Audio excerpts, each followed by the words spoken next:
సనాతన భారతీయ ధర్మంలో సకల ప్రాణులను మన పూర్వీకులు ఆదరించేవారు. అందుకే ఆలయాలలో బలిపీఠాలుండేవి. శ్రీవారి ఆలయంలోని ధ్వజస్తంభానికి తూర్పున ఆనుకొని వికసించిన పద్మం ఆకారంలో కనిపించేదే బలిపీఠం.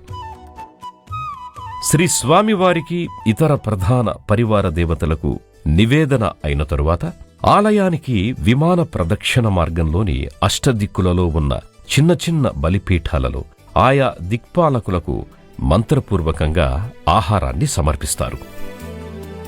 అనంతరం వెండివాకిలి బయటకు వచ్చి మిగిలిన అన్నాన్ని ధ్వజస్తంభం ముందున్న ఈ ఎత్తైన బలిపీఠంపై ఆహారంగా సమర్పిస్తారు. ఇంతటితో నైవేద్యం పూర్తవుతుంది. వెండివాకిలి ముందు స్వర్ణశోభితంగా దర్శనమిచ్చే ఈ బలిపీఠాన్ని భక్తిపూర్వకంగా నమస్కరించుకుంటూ అంతరాలయంలోకి ప్రవేశించవచ్చు.